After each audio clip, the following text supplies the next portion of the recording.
자, 그럼 18페이지 시험의 출제위원회 위촉 임명이란 말 나와 있는데, 시험 문제를 출제하고 검토하고 선정하고 채점을 담당할 자, 시험 문제를 출제하고 선정하고 검토하고 채점을 담당할 자를 출제위원회로 합니다. 저는 출제위원회로 갈 수 있을 것 같아요, 없을 것 같아요? 있을 것 같아요?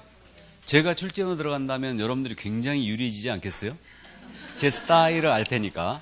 그러니까 학원 강의 경력이 있는 사람은 절대 들어갈 수 없습니다. 그래서 현재 그 부동산학과들이 대학에 일부가 설치가 되어 있는데, 대학 교수님들로 은밀히 위촉을 합니다. 그래서 조용히 위촉을 하고, 이제 강의 경력이 있는 분들은 절대 안 돼요.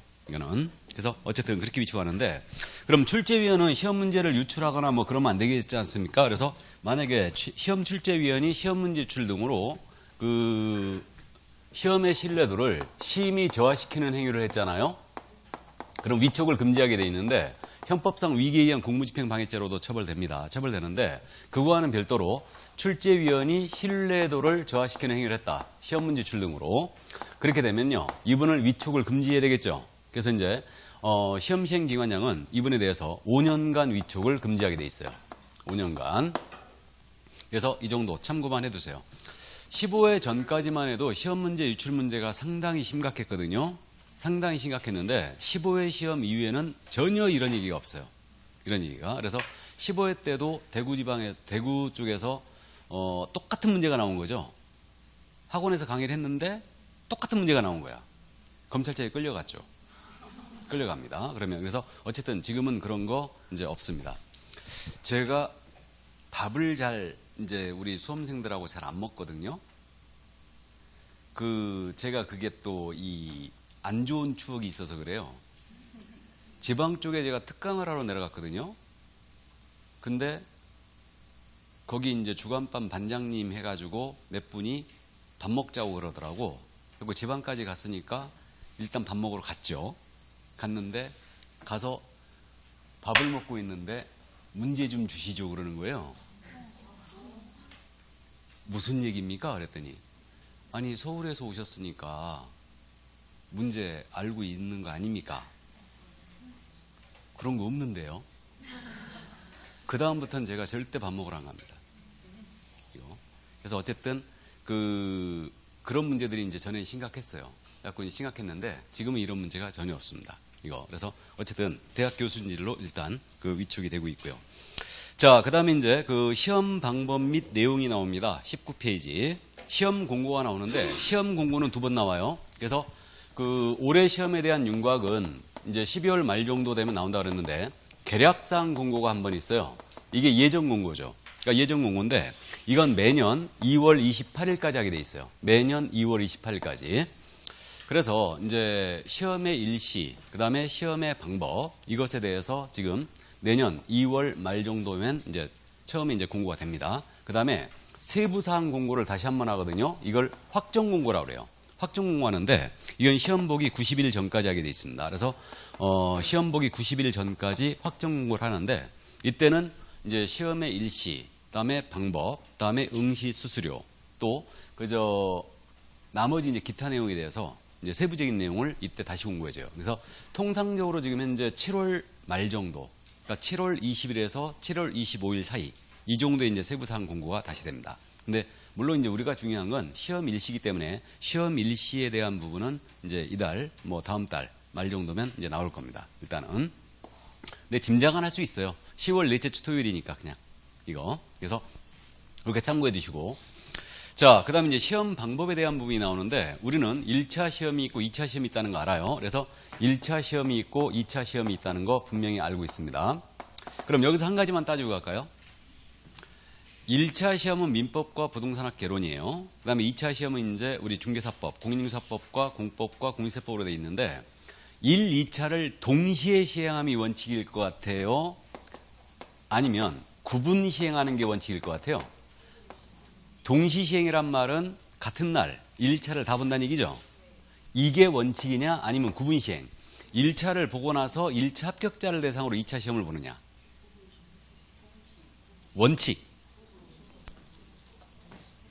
원칙은 구분 시행이 원칙이에요. 체크하시면 안 됩니다. 원칙은 구분 시행이 원칙이에요. 이게 원칙이에요. 근데 1회서부터 30회까지 모두 1, 2차를 다른 날 본 적이 한 번도 없었어요. 같은 날 봤습니다. 다. 같은 날 봤어요. 그래서 이제 그러나 우리 시험 방법은 원칙적으로 구분 시행이 원칙이에요. 그러니까 1차 시험을 보고 1차 합격자를 대상으로 2차 시험을 본다는 얘기죠. 이게 원칙이에요.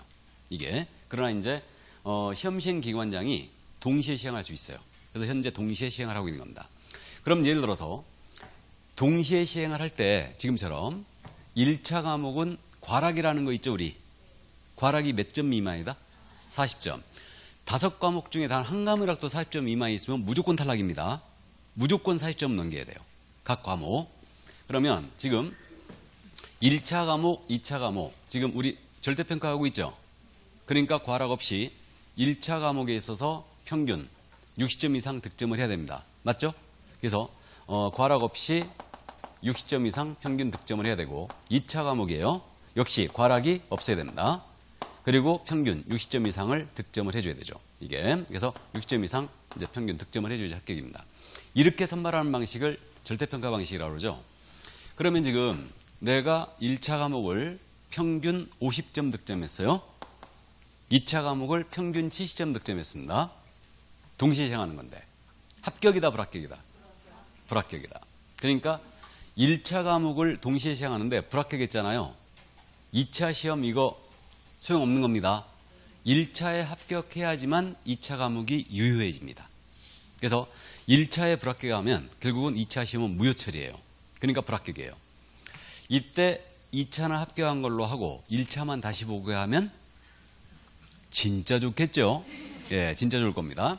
또 1, 2차 구분하지 않고 그냥 과락 없이 평균 60점 이상 득점을 하면 합격하는 걸로 해도 엄청 좋을 거예요. 이거. 그래서 시험 다 저는 처음에 저는 자격증이 있을 것 같아 없을 것 같아요? 있을 것 같아요? 아, 생긴 게 그렇게 생겼어요? 저는 자격증이 있습니다. 있는데 저는 시험 볼 때도 이거 몰랐어요. 그냥 1, 2차 그때는 제가 강의를 안 하고 있었으니까 1, 2차 그냥 흔들어서 그냥 60점 이상 넘기면 되겠지. 그냥 그런 줄 알았어요. 근데 알고 봤더니 1차를 못 넘으면 그냥 바로 이거 2차 무효 처리됩니다. 이게 그래서 일단 이렇게 돼 있고 하기사 저야 법대를 나왔으니까 아주 우습게 봤죠. 시험을 우습게 봤는데 강의하면서 이 시험이 어렵다는 걸 처음 알았어요. 강의하면서. 그래서 어쨌든 그 현재 이렇게 돼 있고요. 그 상대평가란 적이 있었어요. 상대평가란 적이 있었는데 그 7회, 8회, 9회죠. 이게 상대평가였어요. 그래서 상대평가할 때는 어떻게 뽑냐면요. 선발 예정 인원을 공고해줘요. 올해는 2만 명을 뽑겠다. 이런 식으로. 그럼 이제 선발 예정 인원을 공고하면 어떻게 뽑냐면 1차 과목은 상대평가를 하더라도 무조건 절대평가예요. 1차 과목은 소형 과목이기 때문에 언제나 절대평가입니다. 그러니까 올해 만약에 2만 명을 뽑겠다라고 공고했잖아요. 그럼 상대평가하겠다는 얘기죠. 이거는 2차 시험에서만 그렇게 해요. 1차는 무조건 평균 60점 넘겨야 돼요. 1차는 무조건 넘겨야 되고 그럼 1차 합격자 중에서 이제 2차 시험 과락 없이 고득점자 순으로 합격 인원에 달할 때까지 뽑아내는 거예요. 이게 상대평가입니다. 그러니까 상대평가를 할 때라도 2차만 하는 거고 1차는 무조건 절대평가예요. 이거는 그래서 언제나 그렇게 돼 있고요. 이게 그 다음에 그 16회 때 했던 방식인데 최소 선발 비율 공고를 한 적이 있었어요. 최소 선발 비율 공고. 그러니까 이게 뭐냐 하면 응시자 대비 올해 최소한 이 정도는 뽑겠다. 몇 프로는 뽑겠다. 그러니까 16회 때 15%는 뽑겠다 공고했었어요. 16회 때. 그래서 응시자 대비 일단은 15% 정도는 뽑겠다. 이렇게 지금 현재 공고한 적이 있었는데 이게 최소 선발 비율 공고예요. 그럼 이때는 합격자를 어떻게 결정하냐면 일단 최소 선발 비율 공고하잖아요. 그러면 1차 과목에 과락 없이 평균 60점 이상 득점했고 2차 과목에 과락 없이 평균 60점 이상 득점했습니다. 합격이겠죠. 일단 합격이고 근데 요 인원이 15%에 미달됐잖아요. 미달이 되면 요거 2차 과목에 있어가지고 과락 없이 고득점자 순으로 최소 선발 비율에 달할 때까지 뽑아내요. 그러니까 최소 선발 비율 공고를 할 때는 절대적 상대평가가 되는 거예요. 이게 그래서 만약에 최소 선발비율 공고가 나왔습니다. 이렇게 나왔는데 2차 과목에서 내가 평균 60점을 못 맞고도 합격하는 수가 있을 수 있죠. 거꾸로 이거 그렇게 되겠죠. 어쨌든 그래서 이때는 시험이 대단히 어려웠다는 얘기가 되는 거죠. 물론 16회 때도 15% 물론 넘겼어요. 지금 그 우리 합격률 몇 프로 정도로 들으셨어요? 20-30% 정확히 들으셨는데 지금 그 합격률 통계를 산업인력공단은 어떻게 내고 있냐면 이거 시험장에 들어간 인원 있죠. 2차 시험장에 최종적으로 들어간 인원 그 인원 가지고 따져요. 그러니까 2차 시험을 보겠다고 출원한 인원이 약 11만 명 정도 10만 명에서 11만 명 정도 됩니다. 이 정도 되는데 2차 시험을 보겠다고 그러면 요 인원 중에서 약 65% 정도가 들어가요. 그러면 7만 명 정도가 시험장에 들어간다는 얘기죠. 이 인원 대비 20%에서 30% 사이를 뽑습니다. 통상적으로 약 22% 정도. 그럼 대충 합격 인원이 짐작이 돼요. 이게. 그래서 어쨌든 요 정도 사이에서 뽑습니다. 그러니까 만약에 30% 뽑으면 2만 명이 넘어가는 거고 20% 정도 뽑아버리면 이제 14,5천 정도가 합격하는 거죠. 그래서 어쨌든 현재 이렇게 지금 합격률. 그러니까 2차 시험장에 들어간 인원 대비 합격률을 따지는 거예요. 출원 인원 대비가 아니에요. 이게. 그래서 일단 현재 이렇게 돼 있습니다. 자, 그래서 참고해 두시고 그래서 1, 2차는 구분 시행이 원칙이다 원래. 그래서 이제 이렇게 돼 있고요. 참고로요. 1, 2차를 구분 시행하잖아요. 1차 합격자를 대상으로 이제 2차 시험을 치른다. 그러면 다른 날 본다는 얘기죠. 1, 2차를. 지금 주택관리사 시험이 그렇게 보고 있어요. 그렇게 보고 있는데 주택관리사가 7월 달에 1차를 보고 9월 달에 2차를 봐요. 그렇게 보고 있는데 우리도 그렇게 될 가능성이 있어요. 상대평가가 계속 나오고 있습니다, 지금. 그리고 이게 상대평가를 한 적이 있었기 때문에 그때는 2년에 한 번씩 이제 상대평가를 했거든요. 그렇게 했었는데 2000년부터 매년 시험을 치른 거예요, 지금. 2000년부터. 그래서 그렇게 된 건데 어쨌든 상대평가를 우리 공인중개사 시험도 배제할 수가 없죠. 일단 배제할 수가 없는데 그 1, 2차를 따로따로 보잖아요. 그때는 이제 2차 시험은 어떻게 보게 돼 있냐면 우리 법조문에는 논문형이에요. 선택형이 아니고. 공인중개사 시험 제도에 대하여 논하라. 시험이 재밌어지겠죠. 예, 재밌어질 겁니다.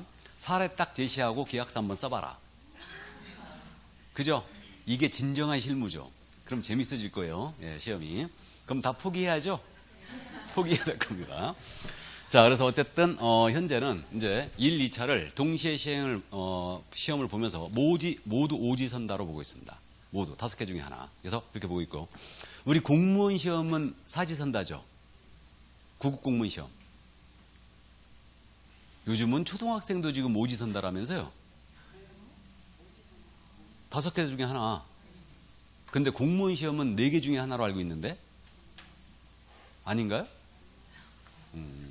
어쨌든 자, 그래서 그렇게 돼 있고요. 그 다음에 이제 시험 방법은 시험은 매년 1회 이상 시행한다는 말이 동그라미 1번에 있죠. 그래서 매년 1회 이상 시행하는데 그러니까 제가 아까 말씀드렸죠. 1985년도에 1회 시험이 있었다고 그랬죠.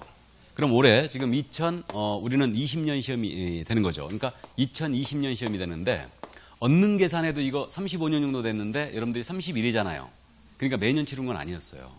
매년 치른 건 아니었고 7, 8, 9에는 2년에 한 번씩 치렀어요. 그때는 상대평가였어요. 그때는 상대평가했고 2000년부터 매년 시험을 치르게 된 겁니다. 지금. 그래서 2000년 시험이 11회 시험이었는데 그때서부터 지금 11회, 12회에서부터 본격적으로 공인중개사 제도가 활성화된 거예요. 이게. 자, 그래서 어쨌든 현재 이렇게 돼 있다는 거 참고해 두시고요. 넘어갑니다. 한 가지만 짚고 가죠. 거기 19페이지 맨 마지막에 우리 지금 시험을 1차, 2차를 지금 동시에 시행하고 있어요. 같은 날 보고 있는데 1차 시험에 불합격해버리면 2차 시험은 무효 처리한다고 그랬습니다. 그러니까 이제 불합격으로 간다고 그랬는데 1차 시험을 합격을 했지 않습니까? 그러면 1차 시험을 한번 면제해 주죠. 이게 다음 연도 시험이냐 다음 회 시험이냐 이 문제가 있죠. 다음 연도 시험일까요? 다음 회 시험일까요? 다음 회예요. 다음 회 시험에 하나 1차 시험을 면제합니다. 그러면 이런 문제가 생기지 않습니까? 16회 합격생들이 15회 추가 때 합격했던 분들이 1차 합격했던 분들이 손해를 받지. 15회 추가 시험이 2005년도 5월 달에 있었다고 그랬잖아요. 2005년도 5월 달에 있었고 16회 시험이 그해 10월 달에 있었어요. 10월에. 그러니까 5개월 만에 2차를 다시 본 거예요. 이분들이. 그래갖고 시험을 1년에 2번 치를 수도 있기 때문에 다음 회라고 못을 박아놓은 거예요. 다음 회라고. 그래서 일단 참고를 해두시고요. 그래서 시험을 유일하게 1년에 2번 치른 적이 바로 이때였어요. 그래서 16회와 15회 추가가 이제 같은 해 있었고, 돌아가신 그 노무현 대통령 공약사항이 그거였죠. 공인중개사 자격시험을 1년에 2번 이상 치겠다. 그분이 공인중개사시험을 안 봐서 그거 잘 몰라서 그런 거예요. 잘 몰라서 그런 겁니다. 이게. 그래서 어쨌든 시험은 지금 매년 1회 이상 시행하게 돼 있습니다. 그렇게 있고 넘어가죠.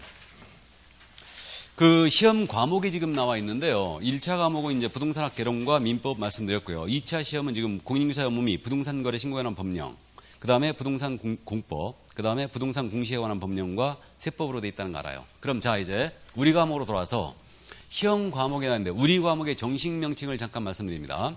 제가 우리 과목을 공인중개사법 이렇게 지금 불렀는데, 정확하게 시험에서 우리 과목의 명칭이 어떻게 되냐면 공인중개사의 업무 및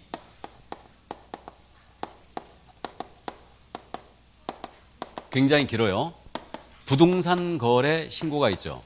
부동산 거래 신고 등에 관한 법령 및 중개 실무 이렇게 돼 있어요.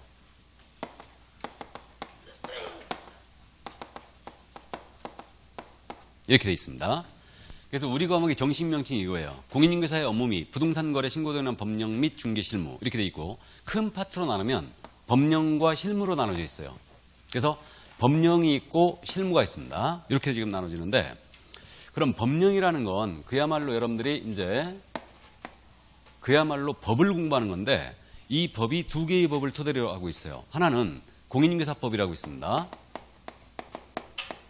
공인중개사법이 있고, 그 다음에 부동산 거래 신고 등에 관한 법률이 있어요.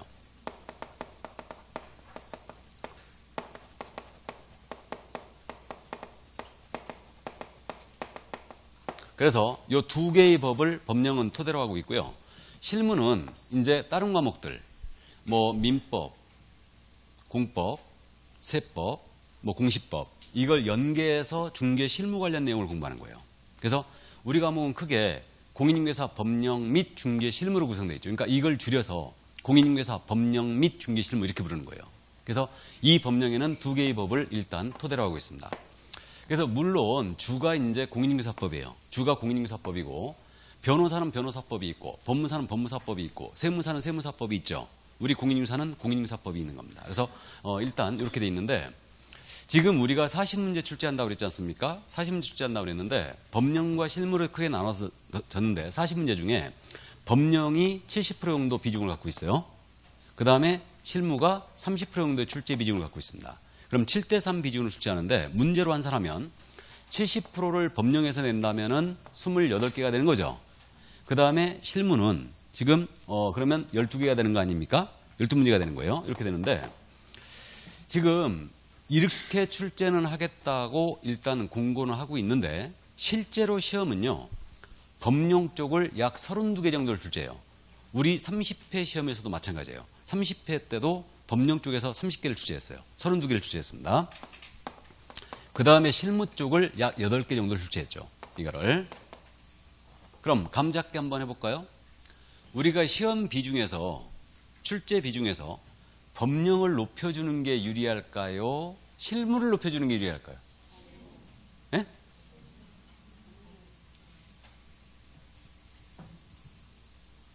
법령을 높이는 게 훨씬 유리합니다. 왜 그러냐면, 법령이라는 거는 법이란 테두리가 있죠. 그러니까 아무리 어렵게 내더라도 이 법이란 테두리를 넘길 수가 없어요. 근데 이 실무는 그야말로 뜬구름 잡는 얘기죠.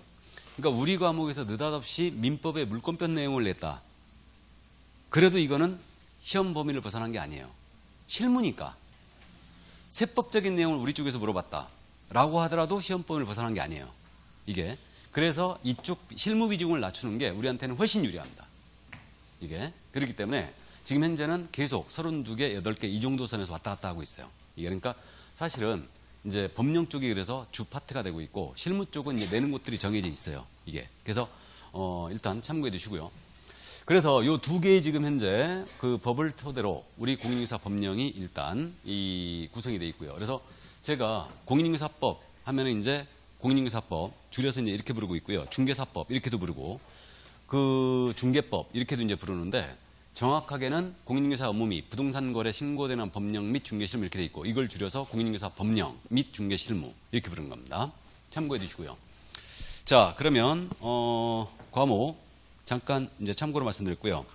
그다음 이제 20페이지에 응시 자격의 제한이란 말 나와 있죠. 그러면 시험을 누가 볼 수 있느냐 이 문제인데 응시 자격에 대한 부분이거든요. 근데 우리 법에는 시험을 못 보는 자에 대한 규정만 뒀어요. 시험을 못 보는 자. 그러니까 응시 결격자라고 부를 거예요. 응시 결격. 결격이란 말은 자격이 안 된다는 얘기죠. 그러니까 응시 결격자는 딱 두 명 있거든요. 하나는 뭐냐면 공인중개사 자격을 취소당했어요. 그리고 3년이 경과되지 아니한 자. 자격 취소 처분을 받고 3년이 경과되지 아니한 자. 이 자는 시험을 못 봅니다. 우리 운전면허증 다 갖고 계시죠? 운전면허 취소했거든요. 시험을 몇 년간 못 봐요? 1년. 1년 못 보죠. 근데 운전면허 정지기간 중에 운전하다 걸렸잖아요. 면허 취소하죠. 그때는 2년. 그때는 2년이에요. 이게 우리는 3년간 못 봐요. 자격 취소당했거든요. 자격 취소당하시면요. 감옥 가십니다. 감옥 가시는 거예요. 우리가 어떻게 딴 자격인데 자격 취소할 정도의 위법행위를 했다는 얘기는 감옥에 갈 정도의 수준을 한 거예요. 대표적인 게 자격증 대여죠. 자격증 대여는 1년 이하의 징역 또는 1,000만 원의 벌금이에요. 그리고 자격을 취소해버리는데 형사처벌과 더불어 자격 취소합니다. 그러니까 자격증 빌려줬다 걸렸다. 그러면 자격 취소해요. 이때는 3년간 시험을 봅니다. 3년간. 제가 여태까지 강의하면서 저한테 자격증 따가셔가지고 다시 오신 분이 딱 한 분 있었어요. 딱 한 분. 그분은 회사 업무를 하시다가 이게 대여한 게 아니고 우리 공인중개사법 위반으로 집행유예라는 걸 받았어요. 집행유예는 감옥을 안 갑니다. 일단은.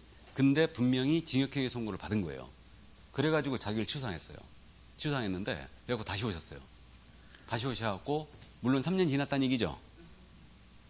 그래갖고 다시 따갔어요. 바로 따갔는데 몇 월 달에 오셨느냐? 몇 월 달에 오셨냐면 8월 달에 왔어요. 8월 달에 와갖고 바로 다시 따갔어요.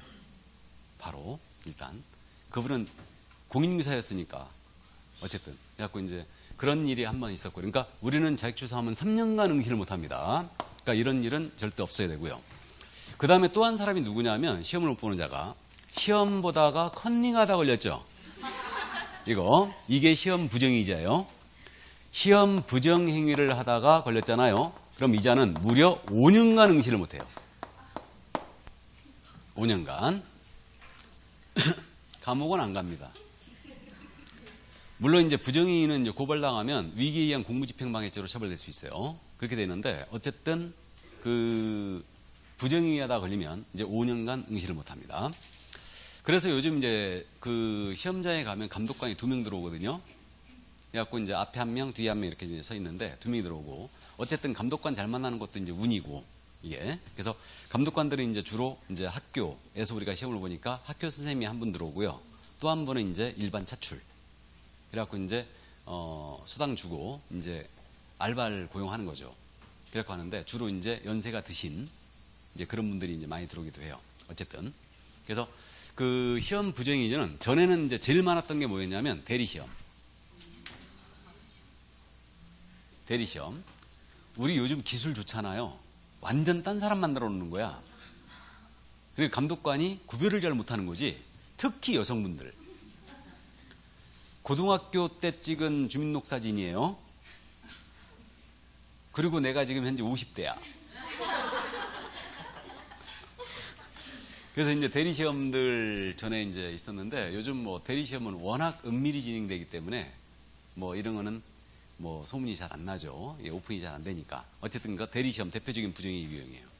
대리시험 걸리면 큽니다. 이거는 위계의원 공무집행방해죄에다가 공무집행방해죄는 무조건 죄가 커요. 그거는 죄가 큽니다. 그래서 이 두 사람만 시험을 못 봐요. 그러면 나머지는 다 본다는 얘기죠.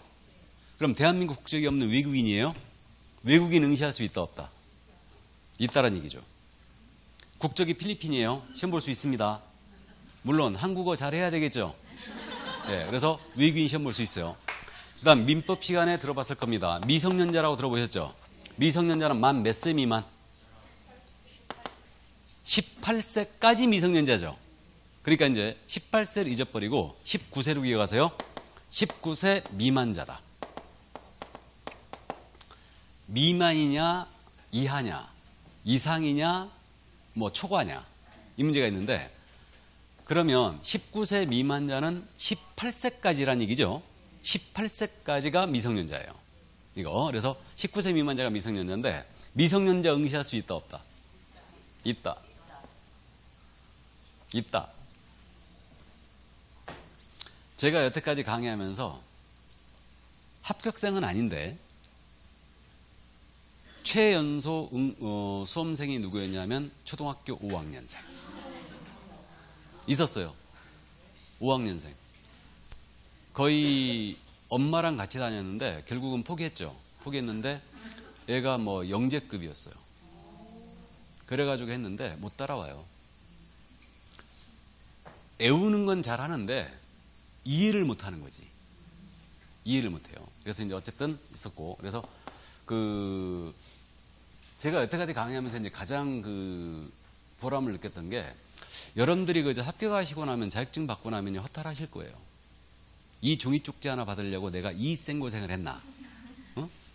이제 허탈하실 건데, 좀 지나고 나면 잘했다는 생각이 들 거예요. 잘했다는 생각이 들 건데, 어쨌든 그 친구 같은 경우가 지금도 생각해도 이제 가장 인생을 바꾼 거죠. 자격증 하나로. 그러니까 이제 이 친구 같은 경우는 정확하게는 고2 겨울방학 때 왔지. 고2 겨울방학 때. 지금 11월 달에. 그러니까 야는 장남이었어요. 근데 동생이 바로 밑에 동생인데 1살 차이래요. 공부를 워낙 잘했어요, 얘가. 그 동생은 키도 크고 아주 훤칠하고 그렇다는 거예요. 그리고 이 친구는 이제 키도 별로 안 크고 진짜 외수하고 공부도 되게 못한 거야. 그러니까 부모님이 너 대학 가긴 틀렸으니까 가서 자격증이나 따와라 이런 거예요. 그래가지고 야가 이제 11월 달에 나왔어. 11월 달에 나왔습니다. 저 기둥 있죠? 우리 학원 아니었어요. 저 기둥 뒤에 앉아가지고 맨날 핸드폰 만지다가, 그것도 더 심심하면 여자친구 데리고 와서 같이 뒤에 앉았다가 맨날 그랬었어요. 그랬었는데 5월 달쯤인가? 다음에 이제 5월 달. 고3이지 지금. 고3 5월 달쯤에 얘가 한번 찾아왔어요. 찾아왔고 저한테 물어보기를 공법을 물어봤어요. 공법 공부를 어떻게 되냐고. 야 이놈아 그거 공법을 공법 교수님한테 물어보지 왜 나한테 물어보냐고. 그래갖고 내가 좀 만만해 보였나 봐. 그래갖고 뭐 교수님이 대답을 잘해줄 것 같아서 찾아왔다고. 외워라. 그랬어요. 외워라 그냥. 이해 안 되지? 외워라. 그냥. 이해하려고 그러지 말고 외워라. 그렇게 했어요. 그렇게 하고 이제 돌려보냈어요. 근데 야가 그의 시험에 합격을 해버린 거예요. 얘가. 근데요. 와, 합격하고 나서 찾아왔거든요. 이렇게 달라지는 애 처음 봤어요. 그렇게 애가 계속 말도 안 하고 막 이해가 되겠어요. 공부가 재밌게 해서 학교에서 공부 안 하는 놈이 여기 와서 하겠냐고. 근데 얘가 완전 180도 달라져갖고 얼굴이 너무 밝아진 거예요. 막 자신감이 넘치는 거예요. 자기 인생에서 처음 해봤대. 자기 손으로 자격증을 따본 게. 그래가지고 이제 수능은 망쳤을 거 아니에요. 당연히 망쳤죠.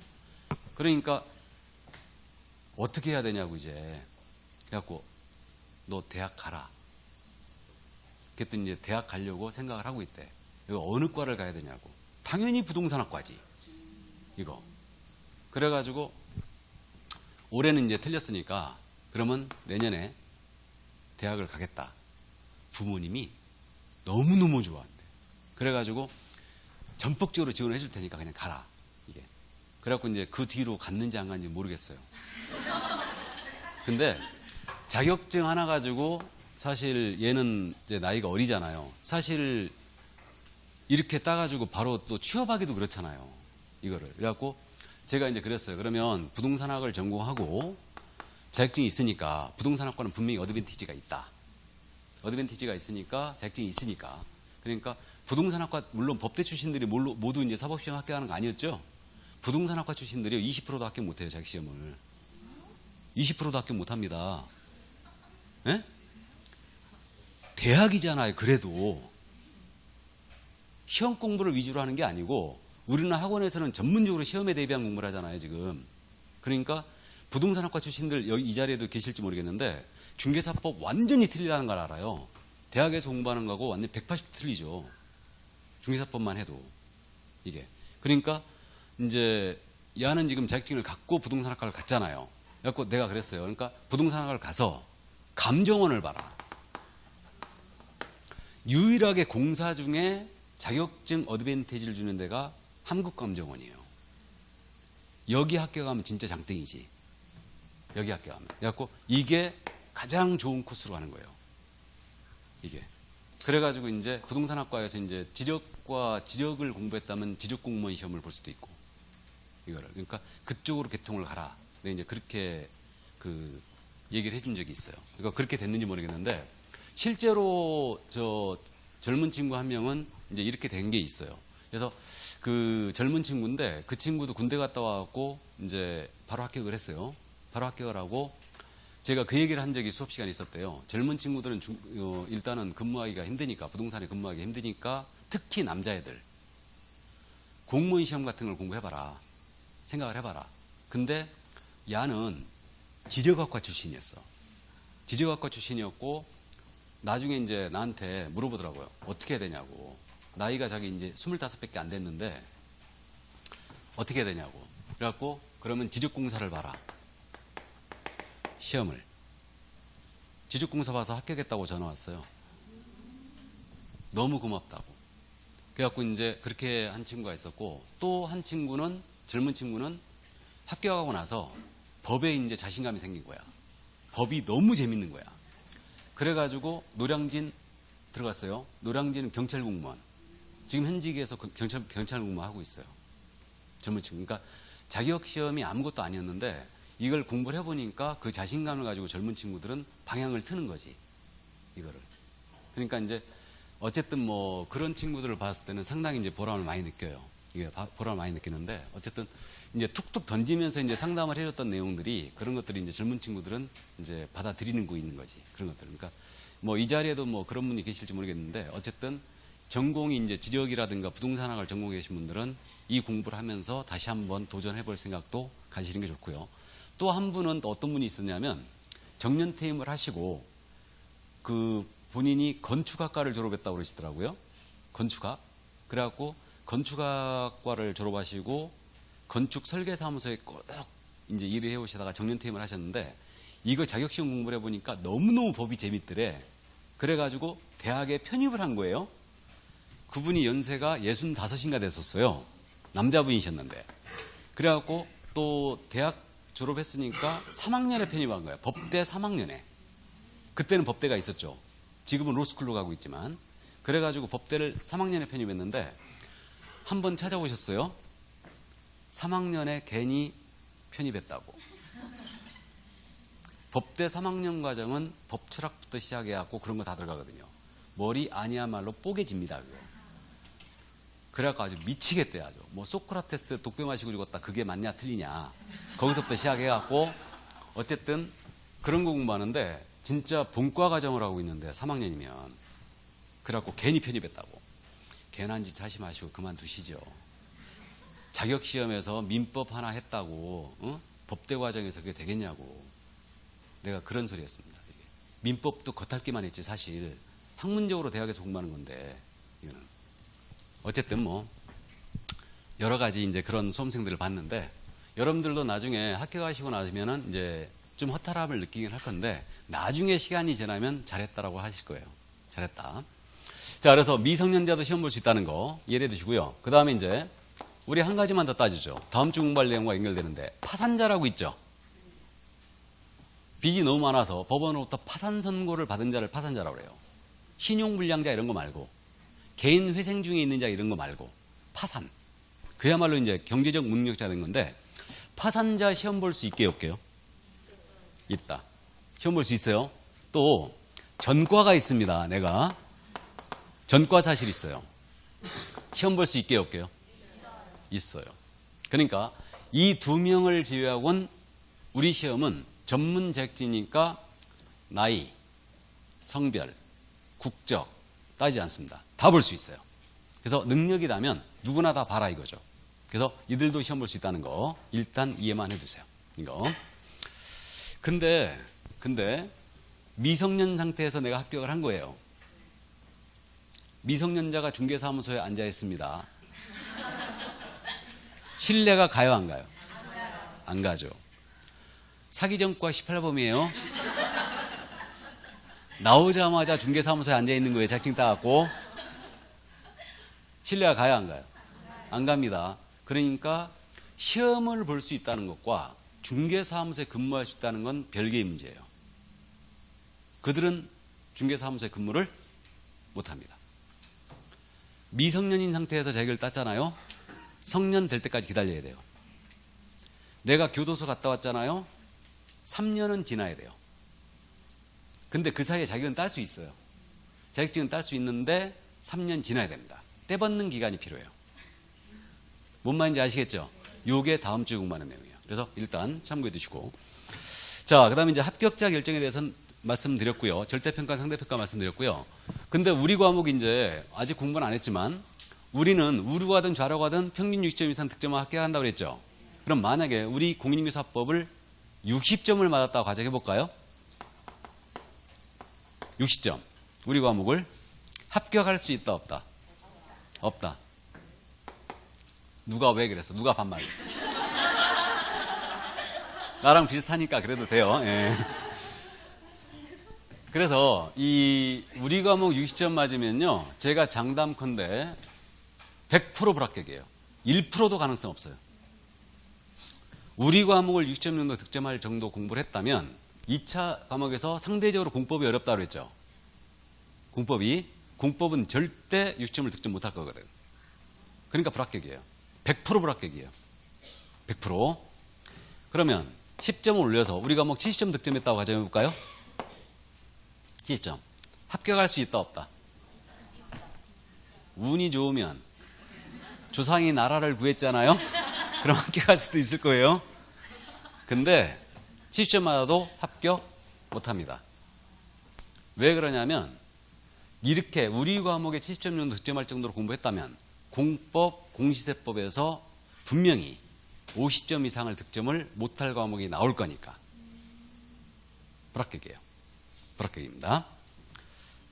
그러면 결국 75점을 맞았잖아요. 5점 더 올려서 이 정도 맞으면요, 합격할 수도 있고 안 할 수도 있어요. 물론 전력이 조상께서 나라를 구한 적이 있어야 된다. 이거. 그러면 합격을 하기 위해서는 몇 점 이상 득점을 해줘야 된다? 80점 이상을 득점을 해줘야 돼요.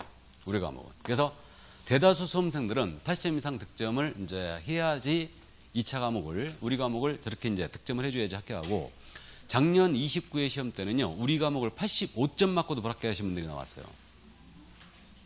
공법, 공시세법에서 과락을 맞아버린 거예요. 그래갖고 불합격한 얘들이 나왔는데, 어쨌든 올해는 그렇지 않을 것 같고, 올해는 지금 난이도 상급의 문제가 올해 지금 나중에 기출문제를 풀어드릴 일이 있을지도 모르겠는데, 우리 중개사법에 한해서 딱 보면 다른 과목도 비슷했다고 그러던데 40문제 중에 원래 난이도 상중하로 구분했을 때요, 2, 4, 4 정도거든요. 상위 20%, 중위 40%, 하가 40%예요. 출제위원한테 위촉할 때 이 정도 지침을 줘요. 지침을 이렇게 주는데, 그러면 대다수 수험생들은 80점 이상을 득점한다는 얘기죠. 그잖아요. 근데 올해는 난이도 상급의 문제가 30% 정도 됐어요. 중하급이 70%였습니다. 그러니까 쉬운 문제는 대단히 쉬웠고요. 어려운 문제는 아예 손도 못 대게 해놓은 거예요. 올해 시험이 이랬어요. 근데 의외로 지금 현재 득점자가 중개사법 득점을 많이 했죠. 의외로. 그러니까 12문제 중에 반타작을 했어요. 그러면 여기 70점이라면 28개죠. 28개가 70점이에요. 28개고 그럼 12개가 지금 올해 시험에서 중개사법이 어려웠다고 그랬잖아요. 난이도 상급의 문제였는데 12개 중에 반타작을 했다. 그럼 6개를 플러스하게 되면 34개 정도예요. 34개면 85점이거든요. 그러니까 올해 수험생들은 대충 제가 짐작을 이 정도로 지금 하고 있어요. 그러니까 80점 이상을 합격자들이 득점했을 거다. 분명히. 그래서 이제 이렇게 됐고 공법하고 공시세법이 이번에 이제 조금 덜 어려웠기 때문에 우리 과목을 75점 정도 득점을 해도 공법하고 공시세법에서 득점을 했으면 조금만 득점만 해줬으면 합격을 했을 거다라고 추정을 하고 있어요, 지금. 그래서 어쨌든 우리 과목은 득점 목표가 그럼 몇 점이라고요? 80점 이상을 득점하셔야지 넉넉하게 2차를 통과하는 거고요. 80점 이상을 득점하기 위해서 저는 여러분한테 수업을 몇 점 정도로 해줘야 돼요? 수업을 어떻게 100점으로 합니까? 수업을 90점 이상은 해줘야 되겠죠? 수업을. 그러면 90점 이상을 득점하도록 여러분들한테 수업을 해드려야 되니까 이 교재에 있는 내용을 기본서가 나오면 전체를 다 해야 돼요. 구석구석까지. 이게. 그래서 이제 저한테 가끔 쫓아오셔갖고 그런 말씀 하시는 분들 있어요. 개론이나 공법이나 뛰어넘어가고 이건 하지 맙시다 막 그런 부분이 있는데 왜 중개사법은 미주알 고주알 다 하느냐? 그럼 저한테요. 눈물 쏙 빠지게 혼나고 갑니다. 이건 저에 대한 도전이에요. 그러니까 어쨌든 우리 과목은 저는 스트레스가 그거예요. 제 과목도 만약에 평균 60점, 우리 과목도 60점짜리 과목이라면 저 수업 놀면서 합니다, 그냥. 근데 득점 목표가 우리는 몇 점 이상이라고요? 80점 이상이에요. 그러니까 이제 여러분들이 뒤로 갈수록 6월달까지는 제 과목 손대지 말라고 그랬죠. 7월 이후에 하면 돼요.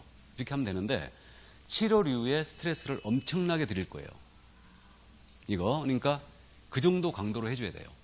그래야 시험장에서 욕 나올 정도로 문제를 쉽게 풀 겁니다. 그러니까 이제 어쨌든 그렇게 이해해 두시고 하자는 대로 따라오시란 얘기예요. 이거를 그래서 이제 그거 참고해 두시고요. 우리 과목이니까 80점 이상 득점 목표가 되는 과목이다. 자, 그다음 이제 합격자 공고는요. 여러분들이 이제 시험 보고 나면 이제 1월 내 합격자 공고가 나갑니다. 그래서 이번 지금 30회는 10월 26일 날 시험을 봤으니까 11월 26일, 7일 이때 합격자 공고가 나와요. 이게 그리고 합격자 공고가 나오잖아요. 그럼 이제 자격증 받으셔야 되죠. 자격증 교부는 한 달 내에 받게 돼 있어요. 그러니까 이제 인천에 주민등록지를 주셨다. 그러면 인천시장한테 자격증을 받으시는데 우리 인천시 같은 경우도 그렇고 경기도도 마찬가지인데 시청으로 원래 가야 되잖아요. 자격증 받으러 가야 되는데 아니 시청까지 언제 갑니까? 바쁜 세상에 지금. 그러니까 각 시군 그룹 뿌려줘요. 그러니까 12월 초쯤 되면은 자격증이 와 있어요. 그러니까 내가 여기 서구다. 그러면 서구에 주민등록지를 두고 있으면은 서구청장한테 가서 12월 초쯤에 가서 자격증을 받아오면 돼요. 글로 이제 와 있어요. 자격증이. 그다음에 이제 김포 같은 경우는 김포시장한테 12월 초쯤에 이제 와 있습니다. 그러니까 거기 가서 찾아가면 돼요. 근데 교부권자는 누구라고요? 도지사. 그자가 이제 교부권자다. 자, 그럼 한 달 내에 주게 돼 있다는 거 이해해 두시고 넘어갑니다. 자격증 분실하면 이제 재교부 신청할 수 있고요. 물론 이때는 수수료 내게 돼 있고 자격증은 이거 양도하면 안 되죠. 양도는 넘긴다는 얘기고 자격증은 넘긴다는 얘기가 있을 수 없어요. 빌려주는 건 있을 수 있죠. 그럼 자격증 대여는 하면 안 됩니다. 그러니까 이건 자격증 대여는 당연히 금지예요. 뭐 유상으로 빌려주든 무상으로 빌려주든 이건 따지지 않습니다. 따지지 않는데 이제 또 이것도 감 잡기 한번 해볼까요? 남편이 자격을 취득했어요. 취득하고 처로 하여금 중개사무소를 열어준 거예요. 이거 대여다 아니다? 대여죠. 대여입니다. 우린 전문 자격증이기 때문에 취득한 자가 반드시 사용을 해야 됩니다. 이거. 그 다음에 처로 하여금 중개사무소 운영했다. 그럼 이거는 대여예요. 그럼 자격 취소합니다. 그리고 1년 이하의 적도는 1,000만 원 이하의 벌금에 처해요. 고발당해요. 그래서 일단은 이렇게 되고요. 물론 아드님이 따셔가지고 아버님한테 열어드렸다. 어머님한테 열어드렸다. 물론 대여예요. 다 대여입니다. 그래서 그렇게 하면 안 되고. 근데 이런 사무소 봤죠? 우리가 약 이런 사무소가 30% 정도 되는 걸로 추정하고 있는데 A가 자격증을 걸었어요. 자격증 걸었는데 갑이 이 중개사무소의 대표, 사장님이시래. 이런 사무소 본 적 있죠? 자격증거 신문은 따로 있고 실질 운영 사장은 따로 있어요. 이거 대여냐? 이 문제가 있죠. 이분이 만약에 자격증거 신문이 출근 안 했잖아요? 이건 무조건 대여예요. 출근 안 하면 100% 대여입니다. 근데 이분이 출근을 하잖아요? 대여가 아니에요. 그래서 대부분의 사무소가 이렇게 운영하고 있어요. 이것도 원래 잡아내야 돼요. 이것도. 그러면 이분은 계약서 쓰면 돼요, 안 돼요? 안 되겠죠. 이분이 써야 돼요. 근데 쓰기는 다 쓰고 이분이 도장만 찍죠? 그렇게 하지. 이거 고발당하면 전부 다 실질적인 대여입니다. 대여인데 이걸 잡아내기가 쉽지 않아요. 증명을 해야 되거든, 다. 이거를. 그래서 이런 사무소가 전체 우리 10만 중개업소 중에 약 30% 정도가 이렇게 운영되고 있는 걸로 알고 있어요. 이거. 그래서 요즘 공인중개사들 있잖아요. 우리 이제 실물을 보면 자격증 어렵게 따고 가시는 거 아니에요? 젊으신 분들 일 정말 잘합니다. 정말 잘해요. 그래서 우리 공인중개사들도 지금 젊어지고 있다는 게 전에는 공인중개사가 너무 젊으면 손님들이 신뢰를 안 한다는 평을 많이 했거든요. 근데요, 요즘은 반대예요. 반대입니다. 젊으신 분들을 손님들이 신뢰를 훨씬 잘해요. 훨씬 잘합니다. 이거. 그래서 이제 어쨌든 저희 송도 같은 경우에 보면은 젊으신 공인중개사들 일 정말 FM대로 잘하는 데도 있는데 물론 다 그런 건 아니에요. 젊은 친구가 그냥 이건 중장년보다 더한 친구들도 있어요. 나 젊은 아가씨가 못된 짓거리를 너무 많이 하는 중개업소가 있어요. 못된 짓거리를. 근데 이제 어쨌든 대부분의 공인중개사들이 FM대로 일을 잘해요. 참 잘합니다. 이게 그러니까 강의하는 입장에서 이제 보면 정말 참 잘한다. 그런 생각이 들 때가 많아요. 이게 그러니까 젊어지고 있죠. 층 자체가. 이게. 특히 그래서 남자분들은요, 깔끔하게 염색도 하고 다 그래야 됩니다. 자, 그래서 자격증 대여 금지라는 거. 그다음에 유사명칭 사용 금지인데 우리가 공무원 사칭하면 안 되듯이요. 공인중개사가 아닌 자예요. 공인중개사가 아닌 자는 공인중개사 또는 유사명칭을 쓰지 못합니다. 그래서 공인중개사가 아닌 자는 중개업에 종사하든 안 하든 관계없어요. 공인사란 말을 절대 쓰면 안 되죠. 이거를. 그러니까 예를 들어서 내가 합격을 했어요. 합격을 했는데 중개업에 종사하지 않고 있어요. 회사에 나가십니다. 그래서 내가 현재 공인중개사예요. 근데 명함을 받고 다니는데 이분이 삼성전자 주식회사 과장, 공인중개사 과장, 한민우 이렇게 받고 다니는 거예요. 자격증이 있어요. 그럼 이거 사칭이다 아니다? 이건 사칭이 아니다. 그러니까 공인중개사인 자는 중개업에 종사하든 안 하든 공인사란 말을 쓸 수 있다. 근데 거꾸로 공인중개사가 아닌 자는 중개업에 종사하든 안 하든 관계없이 공인사란 말을 쓰지 않는다. 못합니다. 그게 쓰게 되면 1년 이하 또는 1,000만 원의 벌금에 처해요. 그러니까 사칭으로 처벌하는데 그럼 이런 이 케이스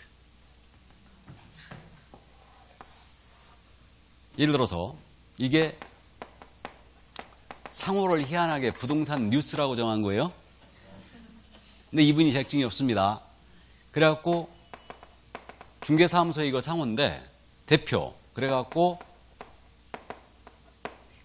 이렇게 받고 다녔어요.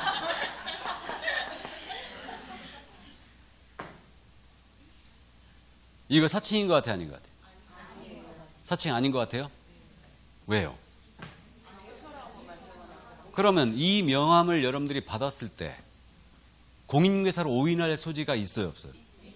있죠. 그럼 사칭이에요. 일반인으로 하여금 공인중개사로 오인할 소지가 있게 했다. 그럼 이거는 사칭이다. 참고해 두세요. 지금 이 교재에는 이 판례가 안 나와 있는데 이거 판례 소개한 거예요 지금. 그래서 이제 다다음 주에 이제 책이 나오면 이제 이런 판례가 이제 다음 순환서부터 이제 얘기가 될 건데, 공인중개 자격이 없는 자가 중개사무소의 대표자임을 나타내는 명칭을 썼다면 일반인으로 하여금 공인중개사로 오인할 소지가 있게 한 것이다. 이는 분명한 사칭이다. 라는 우리 대법원의 판결이 있습니다. 그래서 일단 참고해 두시고, 만약에 사칭이 안 되려면 앞에다가 이 말만 딱 써놓으면 돼요.